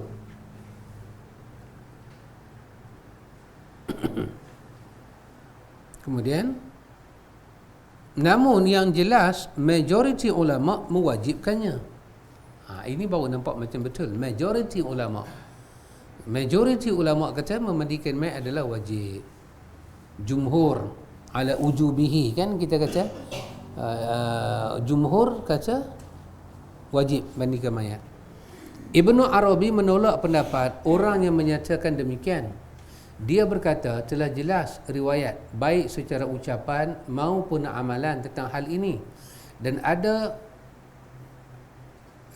orang yang suci lagi disucikan Rasulullah pun dimandikan. Lalu bagaimana dengan orang yang selain beliau? Akan dijelaskan jumlah hitungan mandi dalam hadis Ummu Atiyah yang akan datang. Ini Nabi Muhammad ni dipanggil dengan nama At-Tahirul Mutahhir. Suci dan menyucikan. Orang yang suci lagi menyucikan, pun bila dia wafat, sahabat mandikan mayat dia. Apatah lagi kita, takkan tak bagi mandi. Cuma ulama-ulama lain kata mandi mayat kan itu sabit dalam sunnah. Sabit dalam sunnah. Semua orang mati Nabi suruh bagi mandi, Cuma daripada mulut Nabi tak adalah perkataan wajib. Macam Nabi sebut diwajibkan pada kamu solat 5 waktu sehari semalam. Tak ada sebutan itu. Iqsilu, Nabi kata bagi mandi. Menyebabkan Imam Malik berpegang dengan perkataan apa? Dia kata iqsiluhu, maksudnya bersihkan mayat. Bukan jurah ayak daripada kepala sampai ke kaki, bersihkan. Bila satu orang tu mati, najis keluar, takkan kita nak hadap dia dekat Tuhan lagu tu, bersihkan dia. Maka Imam Malik, Imam At-Tirmizi menyebut perkataan Imam Malik, iaitu mayat itu dibersihkan dia daripada benda cemar dan najis. Walaupun istilah kita kata macam kita kata mandi mayat. Baik, bila kata mandi mayat, apa rukun mandi? Meratakan air ke seluruh anggota zahir. Ba'da wafatihi, setelah matinya. Dia tengah ada nyawa-nyawa lagi, kita pergi jurus siap-siap. Siap lagi dah mati, kapan aja? Tak boleh, dia dah ba'da wafatihi. Tapi Imam Malik tak bersetuju dengan perkara itu. Dia kata bersihkan mayat. Kalau najis keluar, cucilah najis tu. Tak, muka ada bagi comel-comel. Kalau kita rasa badan dia ada peluh-peluh kan, kita ambil kain, kita lap. Itu sudah betul. Orang mai tengok, bersihnya mayat ni. Itulah maksud ighsiluhu. Itu pandangan Imam Malik. Tapi majoriti para ulama. Tapi saya heran, dulu masa Imam Malik berpandangan lagu ni, tak ada pula orang tak ada sesat. Tak ada pula. Semua menerima dengan siapa dia? Imam Darul Hijrah. Kita habaq subuh tak ada kunut, sesat terus. Imam Malik dengan pandangan dia, mana ada puasa-puasa Syawal kan? Tak ada orang tak ada sesat. Tak ada masalah pula. Puasa Syawal kan, puasa 6. Tak ada orang tak ada sesat. Kamu nak puasa, kamu puasa. Ahli Madinah tak buat benda ni. Ahli Madinah tu bukan dia maksud dengan kawan nak cuci jalan tu. Tokoh-tokoh besar Madinah, ulama besar Madinah tak buat. Tak ada pun orang tak ada sesat. Tapi bila kita nak nakal perkataan Imam Malik juga menyatakan boleh sembahyang jemaat awal. Orang kata duk mai dah. Tambah kita kata mayat ni kita tak mandi, kita lap-lap sikit, jahanam terus sana. Di Jahannam tu. Dia mati kita lap. Dia kata tunggu dia mati kita lap dah. Allahu Akbar. Ya, itulah maksud Imam Malik. Baik. Kemudian An-Nawawi. Saya fikir ikhwan, dalam banyak-banyak mazhab ni, saya tengok Imam Nawawi cerita pada kita, mazhab Syafi'i ni dia dalam bab mandi mayat ni dia ada siapa apa? Dia punya urutan dia yang agak simbolik, unik. Sangat unik. Siapa nak bagi mandi? Dalam apa ini, dalam hadis kita tak jumpalah perbahasan itu kan siapa nak bagi mandi. Anak Nabi mati, Nabi bagi pada Ummi Atiyah kan. Lepas tu Aisyah pula kata, Nabi kata pada Aisyah pula dalam duk melawak, kalau hang mati dulu aku mandi hang, aku kapan hang. Itu semua perkataan-perkataan yang ada secara umum. Tapi dalam mazhab Syafi'i, dia ada perkataan-perkataan lagu tu. Ulama tak pernah berbeza pandangan. Isteri boleh bagi mandi suami, suami bagi mandi. Itu tidak pernah ada pandangan. Itu cuma tidak pernah ada khilaf pandangan para ulama. Cumanya yang ada pandangan para ulama ni berkenaan dengan kalau kita lelaki-lelaki ni kita nak bagi mandi mayat mak kita, macam mana? Kita lelaki-lelaki, kita nak terlibat dalam pengurusan mayat mak kita, atau kita perempuan, kita nak terlibat pengurusan mayat pak kita ataupun tok kita yang berbeza kan, jantina. Itu sahaja yang ada. Mazhab Syafi'i dia kata tetap balik pada hukum asal, laki-laki mandi laki-laki, perempuan mandi perempuan, walaupun yang mati itu mak kita. Tapi wallahu taala a'lam, Allah taala maha mengetahui. Rasanya ulama-ulama lain macam Imam Malik ke, Imam Al-Auza'i ke, mereka tak menganggap benda tu sebagai benda yang berat sangat. Mak, kita nak bagi mandi mak kita, bagi mandi boleh. Dia pun membenarkan dengan syarat kita jagalah aurat dia. Nak bagi mandi pak kita, mandi dengan syarat kita jaga aurat dia. Aurat-aurat kan, jaga. Nak basuh aurat kita bagilah anak lelaki-lelaki, mayat bapa kita. Nak basuh belah aurat, bagilah anak perempuan. Tapi yang kita nak basuh rambut mak kita, kita nak basuh tangan dia, apa yang bukan aurat yang kita kata apa, bukan aurat sembahyang, aurat kita dengan dia kan, betih dia kita nak gosok, boleh, dia pun benar kan, kita tutup ni tak nampak apa, tak apa, tutuplah kain yang agak tebal sikit, jaga kan. Kita nak duduk belah depan nak gosok rambut mak kita, nak silakan, mereka tak menghalang secara total, tidak menghalang secara total, walaupun ada juga para ulama kata macam mana'ahu Abu Hanifah wa Ahmad, Abu Hanifah dan Ahmad tak benarkan. Di antara hujah mereka adalah masalah aurat, itu saja.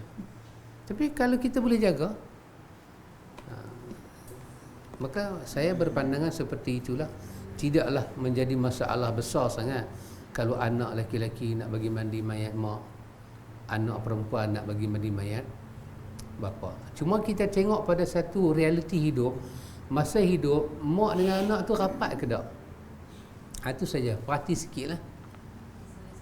Masa dia sakit, berbayang kalau mak kita sakit, kita boleh cuci najis dia, tiba-tiba dia mati, kita tak boleh cuci lagi, tak masuk akal. Patut tak boleh cuci masa dia hidup, dia masih ada sifat malu. Silakan. Ada anak perempuan yang dia uruskan bapa dia kena lumpuh ke, kena apa ke, tiba-tiba bila bapa dia mati, kita kata khidmat hang dah habis, pergi panggil mana orang lagi, tak masuk akal. Jadi itu adalah perbahasan para ulama. Baik.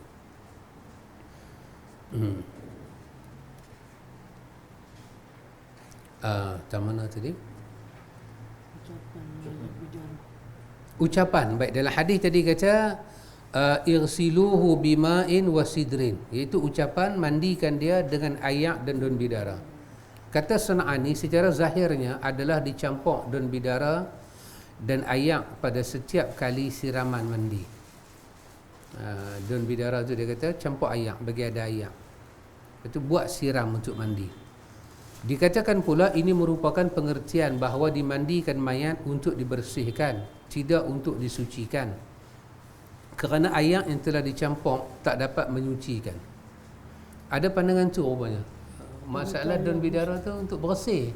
Dia kata mustakmal. Sebab dia kata kalau ayak daun ni dia tak boleh menyucikan. Dia takat bersih sebab daun bidara tu kita boleh makan kan, dia bukan menajis. Ayak tu sekadar bersih tapi dia bukan ayak mutlak. Dia macam mustakmal. Tapi dia kata tengok di sini peranan daun bidara tu, ada pandangan ini, peranan daun bidara itu sekadar nak menyucikan, la yutahiru bihi, bukan untuk menyucikan, dia sekadar nak bersih-bersih badan. Inilah pandangan inilah kalau kita perhati menyatakan bahawa atas pandangan ini, zaman ini ada benda lebih daripada daun bidara, maka tak payahlah guna daun bidara dah. Pasal sifat daun bidara itu hanya nak menyuci mayat badan dia daripada cemat. Macam dulu orang kampung dulu dia susah cari daun bidara, dia pakai ayak sintuk. Dia ambil akak sintuk, dia perah masuk dengan 5 perut. Pasal apa? Akak sintuk tu dia keluarkan enzymer. Enzymer ke enzymer? Tak bisa dengar, tak apa, pelan-pelan dengar. Dia kena mana-mana tempat badan-badan kita ni, dia macam tarik minyak, bersih mayat tu. Campur pula dengan tajamnya 5 perut. Dia ni lah, dia hilang lah. Jadi kalau dah pakai tu, tak pakai daun bidara pun tak apa, kalau kita melihat kepada pandangan ni lah. Pasal tu ada syekh-syekh bagi tahu pada kita, kalau ada daun bidara tak payahlah benda ni. Kalau dah ada benda ni, kalau nak goi pun tak apa, dia kata. Tapi bukan mesti semua tu kita kena cari. Daun bidara kena ada, sintuk kena ada, sabun kena ada. Tak, bukan begitu. Satu pun sudah cukup. Macam kita pergi hospital kan bagi mandi sana, bukan ada daun bidara pun, tak payahlah kita nak cari taman pokok dia, anggap kita macam tak menegakkan sunnah. Tidak. Sebab ada pandangan macam ni. Baik. Dikatakan pula telah ada yang berpendapat kemungkinan daun bidara tidak mengubah sifat ayak, maka tak dapat dikatakan ayak yang telah dicampur dengan demikian itu dengan digosokkan daun bidara kemudian disiram dengan ayak di setiap kalinya. Ada juga pandangan membantah, iaitu dia kata daun bidara kalau campur dengan ayak, sebab daun tu bersih, ayak tu bersih, dikira mandi, dikira mutlak. Dia mula nak membantah. Al-Qurtubi berkata daun bidara dicampur dengan ayak kemudian dianduk-anduk, kita kata kita ramai-ramai dia sampai keluar aromanya, lalu digosokkan di badan, di tubuh mayat. Setelah itu disiram dengan ayak yang jernih, dan ini terhitung satu kali mandi. Sekali pakai ayak daun bidara, sekali mandi, untuk satu mandi. Qurtubi mau ambil daun bidara tu, masukkan dalam ayak, ramai. Dia ayak pun nanti ada bau kan, ambil daun tu gosok di badan mayat. Lepas tu saya gosok dengan ayak daun bidara, basuh dengan daun bidara. Lepas tu ambil ayak putih lain, ayak mutlak, basuh ke atas. Dikira itu satu mandi. Kalau kata 3 mandi, buat lagu tu lah berulangan. Tengok ulama duk bahas. Dikatakan pula daun bidara tidak dicampur dengan ayak agar tidak mengubah sifat ayaknya mutlak. Ada pandangan yang cemas ni. Dia cemas, dia kata jangan campur. Jadi ayak daun bidara tu kalau kita nak buat kira asin, pasal tu Nabi kata bima'in wasidrin, satu ayak asin, satu lagi daun bidara. Jadi bima'in wasidrin ni ada ulama baca sekali, bermakna itu ma sidir. Ada yang kata tak, ma lain, sidir lain. Jadi ada sekarang duk baca dengan dua apa itu? Dua bacaan. Dia kata dikatakan daun bidara tidak dicampur dengan ayak agar tidak mengubah sifat ayaknya mutlak. Jadi kalau kita campur, bermakna campuran daun bidara tu tidak dianggap satu mandian. Mesti ambil ayak lain jurus ikut atas. Tak boleh biar dia lagu tu. Ini pandangan-pandangan. Hadis satu. Tapi masing-masing ulama' duk tengok dengan pandangan dia. Berpegang dengan hadis ini, sebahagian Malikiyah berkata, memandikan mayat adalah untuk membersihkannya. Maka cukup dengan ayak yang dicampur seperti ayak bunga dan sebagainya. Ini balik lagi lah. Apalah semua ni, dia merepek dia kata. Apa tujuan daun bidara? Tujuan daun bidara, dia kata nak bersih. Kalau tak ada daun bidara, bunga raya pun tak apa. Orang tua dia kata jenis bunga yang tak ada getah. Daun-daun tak ada getah. Ada yang ada getah, dia tak mahu. Tak masuk dalam kategori bidara ni yang tak ada getah. So, dia pandai. Saya ni nak makan pula. Nak tengok mayat ni aku gigit cuma sangat dia. Wangi sangat kan. Boleh lah yang wangi-wangi. Dan ataupun kita pandai. Kita pandai campur sana campur sini. Macam puteri mandi kan, puteri bunian mandi. Puteri satu mandi macam mana kan, puteri dua. Kapuk baru ini ada. Ada ni hadis ni. Hadis yang sebelah ni kita akan jumpa. Dia ada penggunaan kapuk baru. Baik, dia kata berpegang dengan hadis ini, sebahagian Malikiyah berkata, memandikan mayat adalah untuk membersihkannya. Maka cukup dengan ayak yang dicampur seperti ayak bunga dan sebagainya. Mereka berkata akan tetapi hal ini dimakruhkan kerana berlebih-lebihan. Kalau dah ada daun bidara, tak usahlah cari daun lain dah, jadi makruh pula berlebih-lebihan. Majoriti ulama berpendapat bahawa memandikan mayat adalah bersifat ibadah yang disyaratkan di dalamnya apa yang disyaratkan untuk mandi wajib dan mandi sunat. Sebahagian para ulama kita kata, ikhwan, sifat mandi mayat ini kita panggil ta'abbudi, annahu ghaslul ta'abbudi. Dia bukan atas fikiran kita nak olah apa. Jadi dah Nabi kata daun bidara. Apa yang disunatkan, apa yang diwajibkan, kita just follow benda tu saja. Dia kata macam mana orang terlibat dengan mandi janabah. Ada sunat dia, ada wajib dia.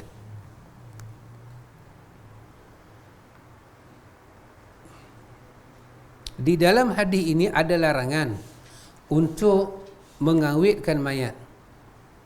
Dan ini tidak disebut oleh pengarang sebagaimana yang telah anda ketahui. Alasannya adalah kerana dia akan dibangkitkan pada hari kiamat dalam keadaan bertalbiyah. Ini menunjukkan bahawa alasan larangan adalah kerana dia meninggal dalam keadaan ihram. Dan jika alasan itu telah hilang, maka larangan pun hilang. Jadi dalam hadis ini juga ada perkataan Nabi tak benarkan mayat itu diwangi-wangikan dia, sebab dia dalam keadaan ihram. Kita nak solek-solek mayat, dia kata ada larangan. Sebagian ulama melarang. Tapi kalau ikut pada hadis itu, larangan hanya untuk mayat dalam ihram sahaja, yang lain tak ada. Ini juga menunjukkan bahawa memberi ramuan pengawet pada mayat adalah perkara yang ditetapkan di kalangan mereka. Pengawet ni benda-benda yang mengawet mayat, bukan mengawet hak jenis doktor tu nak bagi body dia apa, bukan apa, kan kena dia panggil tak bagi reput, itu pengawet juga kan. Ini maksud ramuan ni, kita nak campur ramuan tu, nak campur ramuan ni, nak awet dia, nak bagi dia nampak comel, nak bersolek dia. Tidak, itu hukum asal tak dilarang. Macam setengah orang mereka bubur celak di sini, berbedak sejuk. Kalau dia buat itu, mayat tu nampak elok, taklah kita nak pergi larang, nak kata apa, tidak. Tapi kalau berlebih-lebihan, janganlah. Baik. Dalam hadis ni juga dalam hadis ni juga ada larangan memakai kerudung bagi mayat, yakni menutup kepalanya dikarenakan dia sedang ihram. So hadis itu jelas, mayat itulah mayat laki-laki. Kalau kita bagi dia pakai serban kan masa dia mati, larang lah sebab dia dalam ihram. Tapi kalau dia mati bukan dalam ihram, kita buh serban di kepala dia, kalau itu dalam masuk dia pakai, orang tengok dia jadi cantik, maka dia terkeluar daripada larangan itu. Ini sedang ulama bahas. Barang siapa tidak ada dalam ihram, maka dia dapat diberi ramuan pengawet dan ditutup kepalanya. Jadi kalau mayat tu dalam ihram mati, katalah orang nak ambil keluar pada Saudi kan, nak balik mana, yang tu dia kena jaga. Dia tak boleh tutup kepala mayat, ada larangan. Dan dia tak boleh bagi benda-benda wangi kat mayat, tak boleh. Maka daun bidara ni tak dikategorikan sebagai bunga yang daun yang wangi, sebab Nabi yang suruh pakai kat dia. Dan Nabi larang pakai wangi, dia tak wangi. Ribu dalam keranda masuk tutup pula. Dia kita Kalau kita pulang keranda balik dari sini, ada dikira menutup kepala. Itulah satu masalah. Kalau kita buh dia dalam keranda, adakah dianggap menutup kepala? Saya berkeyakinan itu tak dianggap menutup. Pasal itu dikatakan tutupan keranda. Yang di kepala dia tu. Macam orang dalam ihram, dia duduk bawah payung. Orang dalam ihram duduk bawah bumbung. Maka itu semua tidak ada larangan apa. Letak sesuatu menutup kepala dia. Itu maksud yang lebih jelas. Jadi kalau kita bubuh dia dalam mayat, kita tak tutup tudung tu, tak menasabah. Dia seolah-olah pengawet yang dia bubuh di badan tu tak ada fungsi. Dia kena seal. Dan saya tak tahu, plastik, dia kena bubuh plastik. Maka lebih baik kalau mati sana tu sahur balik. Akan jadi banyak masalah. Kalau orang tanya dia mati ihram di sini macam mana? Allah, lagi kacau. Mati ihram di sini. Jangan kan? Mana nak tahu dia pindah awal? Ni semua. Ni tak boleh tutup ni. Ni tak boleh buat tutup ni. Untuk lelaki sajalah. Perempuan tak apa. Dia jangan tutup kepala dia. Perempuan tak apa. Perempuan tutup kepala tak dilarang, aurat dia. Larangan dalam ihram. Tutup dah. Tutup semua. Boleh. Perempuan tutup muka, itu pun khilaf ulama. Ada ulama kata ihram apa? Ihram muka ihram wanita di muka. Ibnu Qayyim menentang. Dia kata tak ada. Perempuan tak ada ihram di muka, tak ada istilah ihram di muka, dia kata. Dan ada pandangan lagi, kalau perempuan dalam ihram, kalau dia nak kekalkan pakai purdah, boleh ke tak? Ya, kalau dia yakin pakai purdah tu wajib, takkan dia seperti kita suruh dia buka aurat. Pasal tu ulama kata kalau dia yakin purdah tu wajib untuk dia, maka ihram dia pakai purdah pipi dia. Tapi kalau orang tu dia berpandangan pakai purdah tu tak wajib, dan dalam ihram dia nak tutup, tak menasabah, dia kena buka. Sebab dalam ihram wanita hanya boleh buka yang bukan aurat dia saja, muka. Dan itu pun menjadi khilaf para ulama, aurat wanita ni macam mana. Jadi hakikat dia, wanita ni boleh tak tutup muka? Saja-saja kita kata tak usah tutup lah, saja-saja. Tapi kalau ada keperluan, sambil jalan sakit gigi duk pegang lagu tu, dalam ihram tak mana sabar. Lama ni pakai ni kan, benda ihram. Kadang-kadang bukan ihram, masa kita pergi umrah dulu, turun bah ni debu apa, angin bawa, semua kena tutup ni, tak ada apa-apa pun. Jadi mayat untuk wanita yang dalam ihram tu tak adalah kerenah banyak sangat. Untuk lelaki saja tak boleh tutup, tutup kepala. Sama ada masa dia tidur, masa dia mandi, ataupun masa dia berubat. Wanita setelah ihram wangi pun tak boleh juga. Sama juga. Awak aja saudah 2 kali dah kita kursus umrah. Nak kena pergi pula ni. Ya. Kalau mati, Perempuan mati, Perempuan kalau mati dalam ihram, dia tak timbul masalah kafan ni. Dia hanya timbul masalah kafan untuk laki-laki. Perempuan tak ada apa. Perempuan kafan macam biasa, cuma tak boleh wangi-wangi. Tak boleh wangi-wangi saja. Laki-laki dua benda, tak boleh wangi-wangi dan tak boleh tutup kepala. Maka kafan dia dekat bau ya. Wanita macam biasa. Boleh Ustaz Samsul? Ada nak tambah ke? Ya.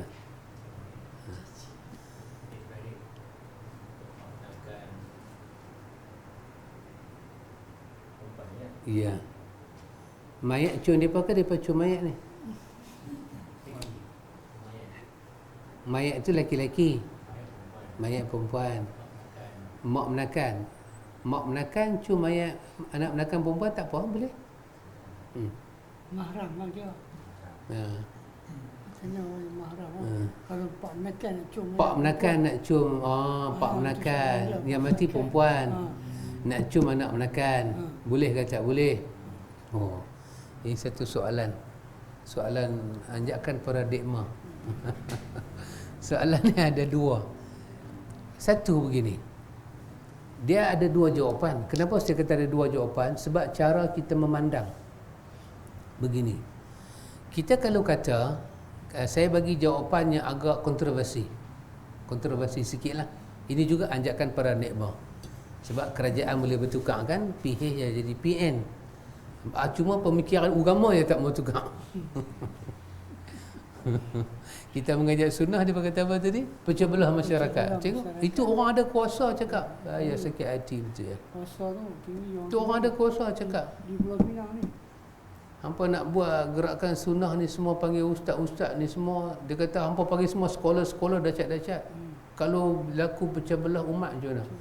Orang pergi pesta tak pernah pecah belah umat lah.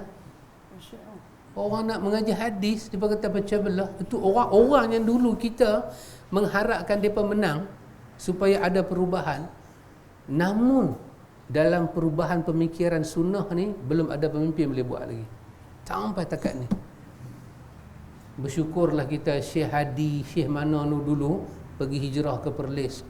Dia membantu pemimpin Perlis buat undang-undang di Perlis. Perlis kenal sunnah sampai hari ni.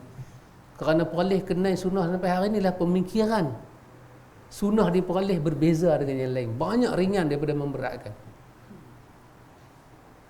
Ini saya nak Ustaz Samsul sebut tadi kan, anjakan paradigma.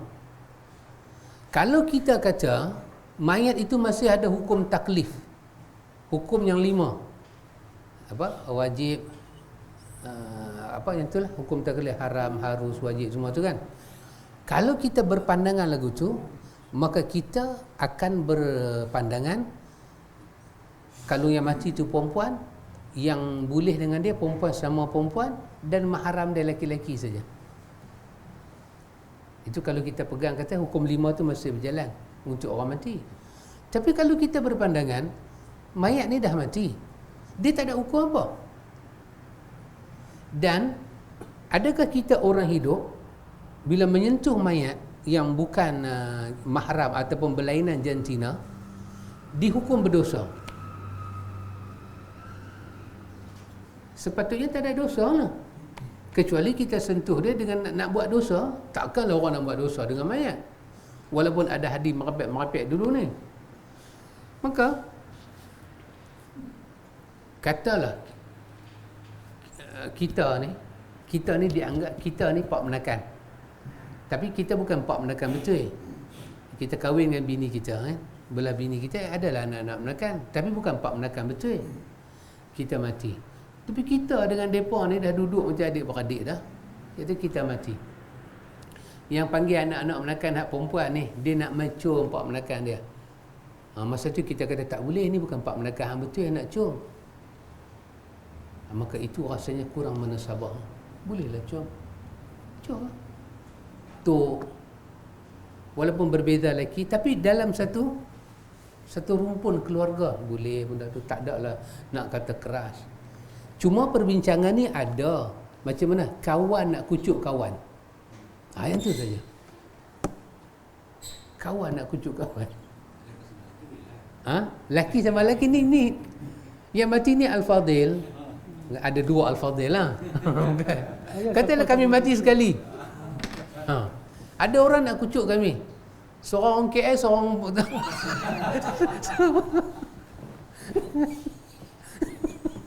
jangan pegang kepala. Contoh, ini kan contoh. Ataupun 3 kita mati sekali. Orang Kelantan macam seorang nak kucuk. Ni Al-Fadil mengajak kami kena sunnah dengan Al-Fadil. Bolehkah kami nak kucuk dia sikit? Yang ni saya kata pada hemah saya, pada pandangan, dari segi kita nak kata haram mutlak, dah. Dia cuma berkaitan dengan pandangan orang semasa saja. Itu saja. Sebab kawan ni dah mati, dia tak ada apa dah. Wuduk tak baca, apa dah tak ada dah. Dah hilang kan. Dia tak ada apa. Takkanlah dengan satu perempuan picur mayat tu steam. Kalau dia steam, dia tak mati lagi lah. Tak ada. Dia tak ada. Jadi boleh tak kita kucup dia? Kita kata dari segi boleh kucup, tak boleh kucup, tak timbul. Cuma orang yang nak kucup tu dia kena tengok environment dia. Apa orang akan kata kat dia? Apa, katalah orang mai kucup saya. Saya buat contoh saya lah, pasal jadi com-com ni okey lah. Tiba-tiba ada orang tengok, orang kata dekat isteri saya, siapa tu? Awak demi kucuk. Gatainya, perempuan tu mendapat banyak perkara di belakang. Maka ini nama dia saddu zara'i. Lebih baik dihindarkan. Kalaulah dia pergi kucuk underground, dia buat apa betul, kita tengok dia sekali betul kan dia kucuk sekali. Siapa pun tak nampak, biarkanlah. Tak payahlah nak kata haram. Dah. Pasal kamu tu dah mati, tak ada hukum. Maka musibah tu kita yang hidup dan keluarga tu nanti tanggung fitnah dia, itu saja. Tak ada. Kita nak kata lebih senyum apa?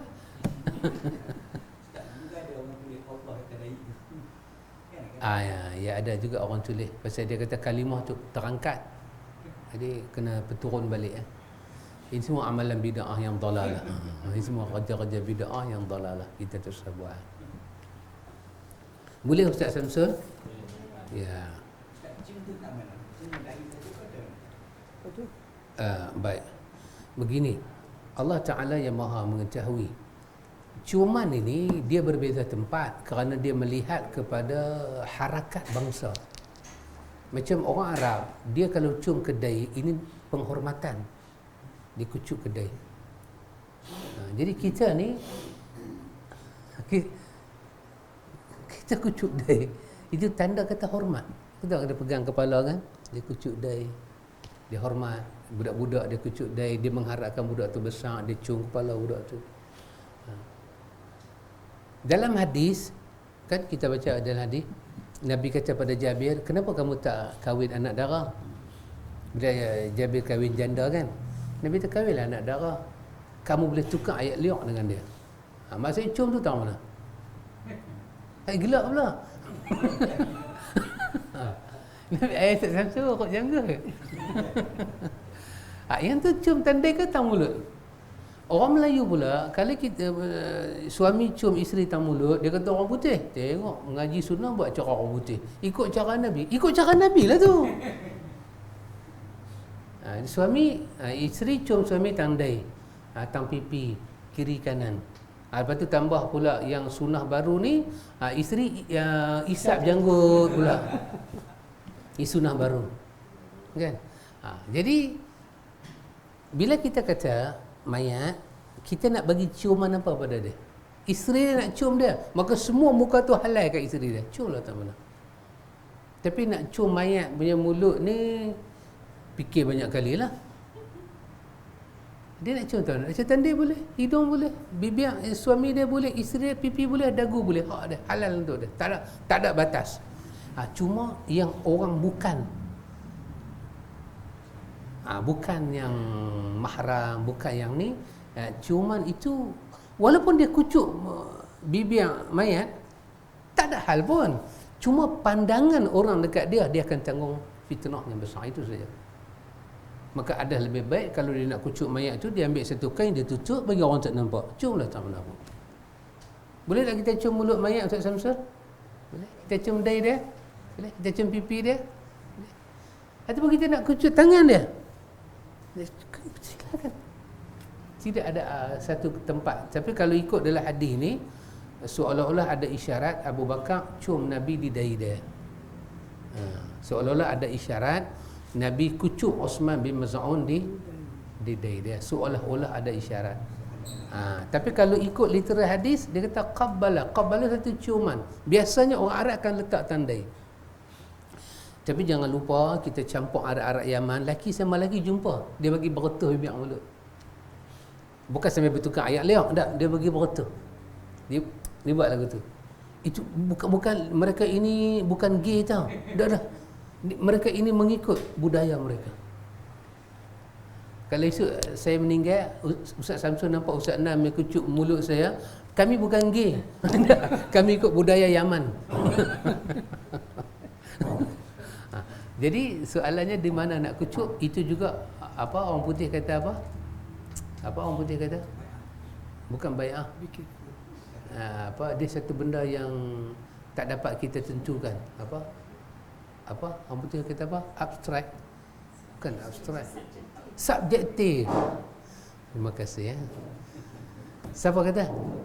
Haji Saudah kata subjektif. Oh, di belakang. Oh, masya-Allah, subjektif. Subjektif.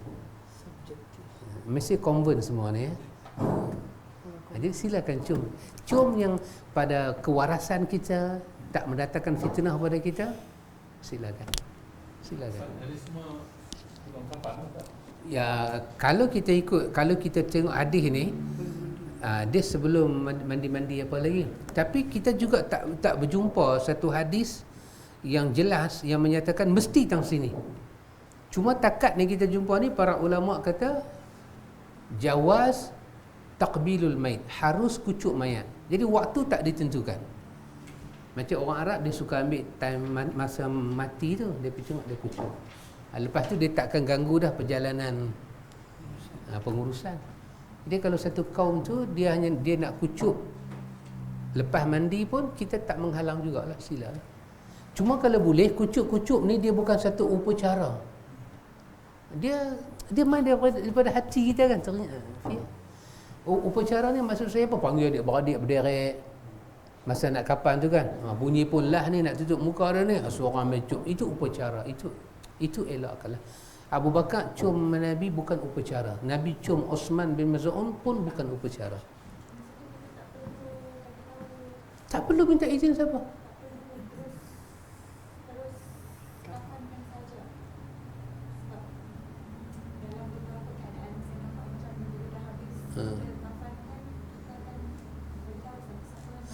Tak perlu. Dia datang daripada orang yang nak kucuk tu. Dia tengok-tengok kan kita nak kapan, dia tengok-tengok, saya nak cium lah pak menakan saya, silakan. Dan kita tak perlu kata siapa nak main kucuk. Dia bukan upacara. Daripada awal mayat tu duduk atas katil, siapa nak main kucuk pun dah boleh kucuk.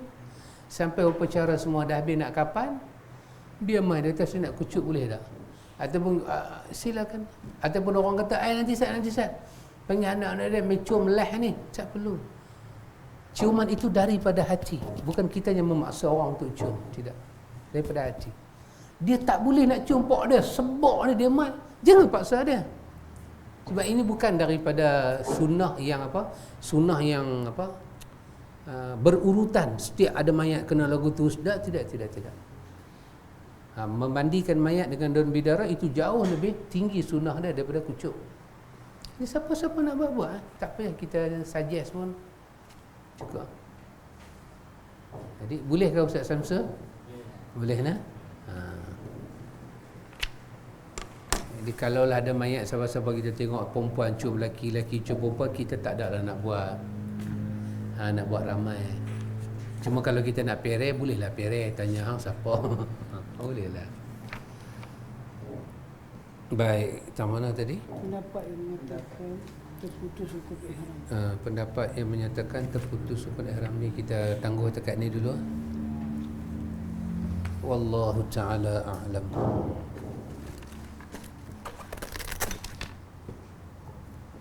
Sanan sebulan sikit.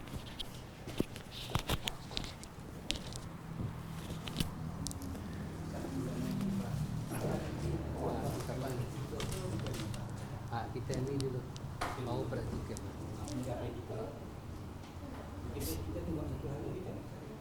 Tak masa ni, masa saja. Ya, sangkong tahun kata saya nak sentuh sikit ya. Pasal kesimpulan dia. Saya nak sentuh tentang hutang tadi ni lah. Jadi kita orang-orang yang mengaji sunnah ni, kita kata sedih lah, kita rasa sedih. Sebab kita ada beberapa contoh yang tak baik lah daripada orang sunnah ni. Yang mana kesian Allah sendiri pun buka kedai bagi orang sunnah hutang sampai bankrupt tu.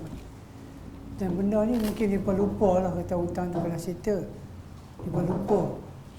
Sedangkan Nabi sendiri dah ajar dalam hadis. Nabi ni kalau hutang, bukan Nabi tak hutang. Nabi pun ada hutang. Tapi Nabi punya sunnah dalam hutang ni kena bayar lebih. Bukan lari. Jadi kita orang sunnah yang sengaji sunnah siang malam pagi petang ni. Kita beritahu ada sunnah Nabi ajar. Bukan dalam bab hutang ni Nabi tak ajar. Macam mana nak bayar hutang? Nabi tak ajar, Nabi tinggal dah. Bukan. Nabi kata bayar lebih. Dengan syarat tidak ada perjanjian untuk bayar lebih. Tak boleh. Kalau saya bagi hutang, saya kena kata okey, kena hutang dia kena bayar lebih. Itu tak boleh. Ini tak boleh. Itu dia jadi riba. Tak boleh. Ini tanpa ada perjanjian. Cukup masa kita hutang. Kata kita hutang dia 100, kita bayar 150. Itu bukan riba. Kita bayar lebih. Nabi ajar suruh bayar lebih. Itu sunnah Nabi. Dan kalau tuan-tuan boleh amal benda ni, saya ingat bila kita telefon kawan kita ya, dia kata, oh berapa nak pinjam?